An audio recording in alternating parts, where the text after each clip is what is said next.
Okay, so I apologize first of all, I've not got my scout uniform on, I've got to go to work later on.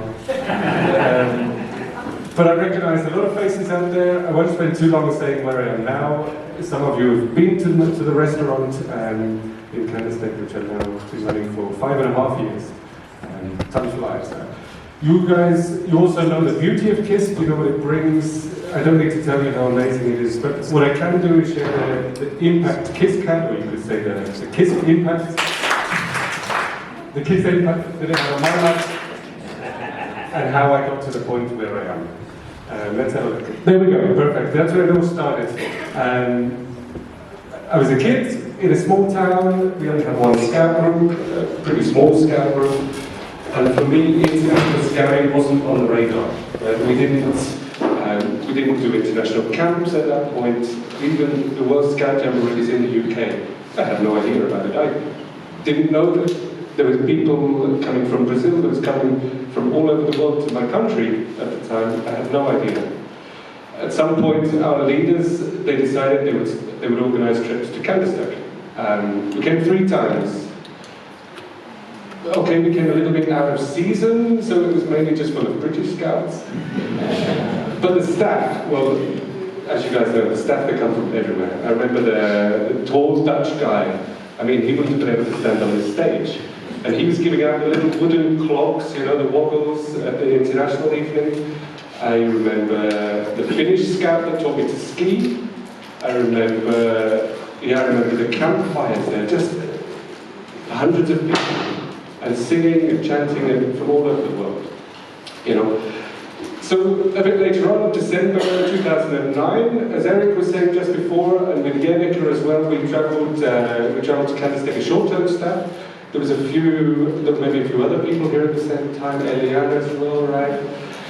I was the youngest person on staff at the time, and it was a big step for me. I learned a lot, right? I came from this small town into a place where I met the entire world. People with stories, people with experiences, people wanting to share what they'd experienced, to share what they knew, right? It was an amazing time. I remember Eric sitting in the bedroom that we shared. He said that, right? We were roommates.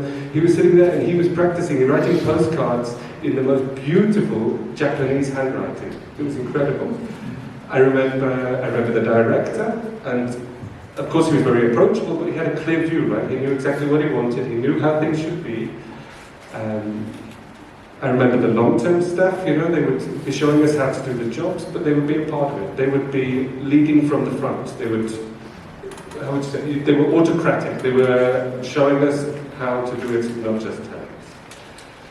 Right. Now for me, later on I came back as a long-term staff, and for me one of the big things as a staff at KISC is about responsibilities, right? And if I should be able to, there we go. You might recognize where it is. If you can see the mountains in the background, you might not know when it was, but that was exactly 10 years ago. So the 90th anniversary at KISC, everybody had nice little watches, everybody had nice scarves. I've seen one as well, Alistair's got one. It was, 90 years, not quite as big as 100, I know, but part of my job at the time, International Friendship Assistant. It's an interesting name, and of course every job has its own responsibilities. You know, some are a bit smaller, some are a bit bigger, some are more trivial, some are more crucial. One of the responsibilities was to organise August 1st. Okay, I was creating a work plan for over 80 staff, that they would all be in the right place, they would all know what they were doing, they would all be, we had to get over 1,000 scouts up to Lichtenstein for sunrise.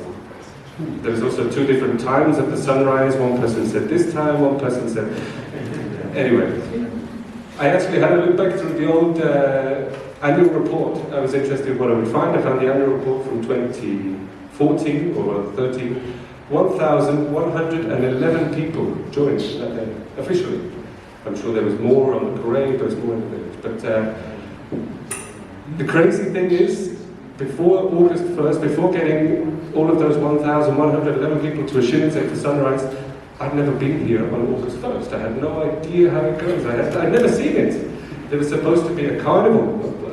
I had no idea what it would look like. Okay, but what I realized was that the people around me had all of the information. Okay, what was important for me was to share the information, that people could share what they knew. You could take the information from all the different parts, and you could pull that together. And I'd like to think it was a big success.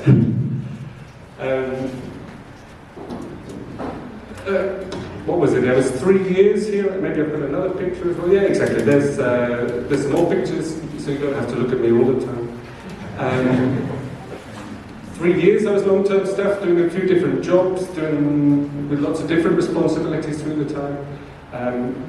As my time came to an end at KISC, as is always the case, people move usually back to where they were living before. They go back to their old jobs. Maybe they move to a new place.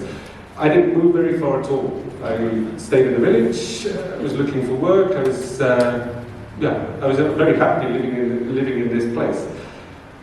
One thing that I did want to get involved with, something that excited me a lot, was the work parties at KISC. Right? In spring and in the autumn, people who come and work just for a week. Right? They maybe don't have the time to commit to 3 months or even longer, but they want to give something back.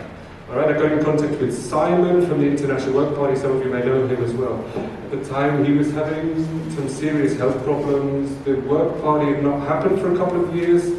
Okay, and I saw the opportunity. I spoke with him and I said, listen, I'd like to try and get it back up again. All right. Just in the last 6 years, I pulled out some numbers here. Just in the last 6 years, 68 young people have come from 15 different countries to spend a week giving back, breaking leaves, building walls, putting up tents, cleaning, helping in any way they can, because they want to give back to this thing that all of you guys are supporting. Okay. Something else, another responsibility I just forgot to say about was, I was in the position, of course, staying a bit longer, with my line manager, John, at the time, and we were involved in hiring new staff. Right? And for me, that was also a first. The first time being on the other side, the first time asking the questions, the first time having an effect on people's lives, right? You were going to make the decision, are they going to come to Candlestick for the summer? Are they going to get rejected and their life goes in a completely different direction? And spending that time going through that process from the other side, I also learned a lot, right? I absorbed a lot, I took in a lot of information from John, especially at the time. So, coming back, like I said, after I finished, I stayed in the village.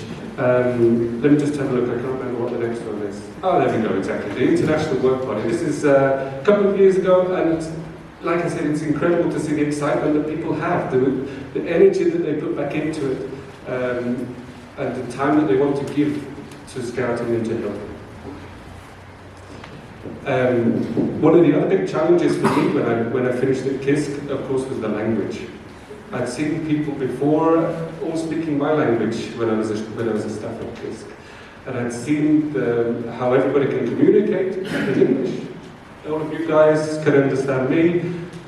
That's great, but of course, living in a place like this, you really want to get involved, and you really want to start to learn the language. Right? It wasn't my plan. I didn't sit down and say, I'm going to stay here. I'm going to make a life here. I'm going to learn the language. It was a slow process, right? Very, very slow process. Difficult process at times.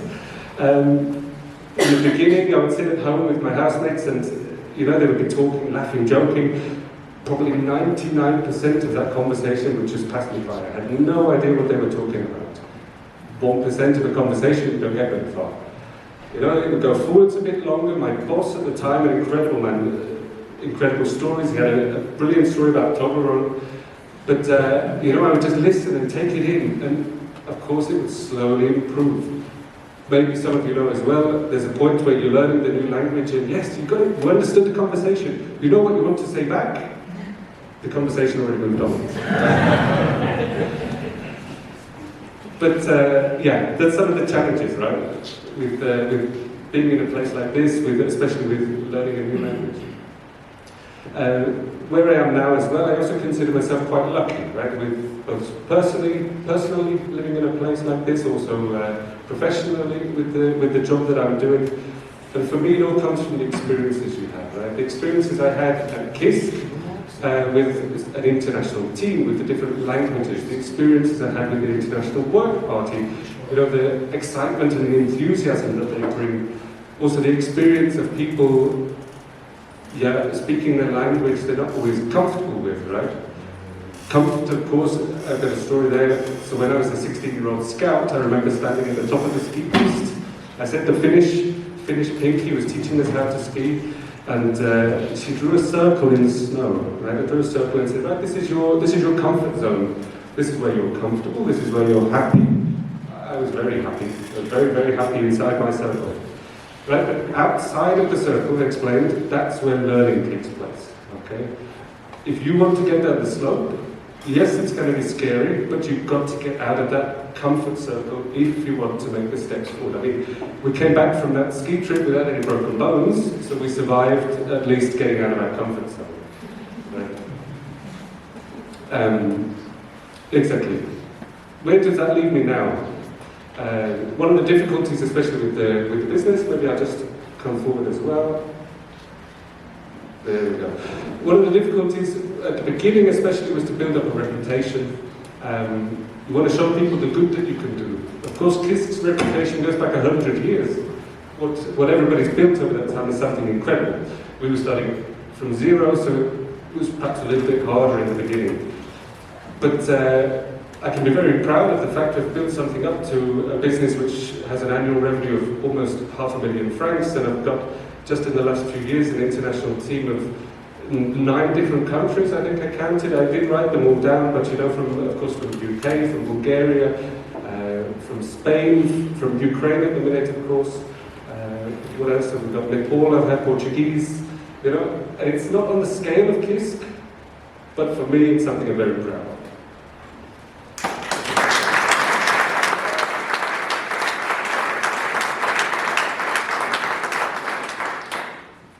So, in conclusion, do I get everything right all of the time? No, absolutely not.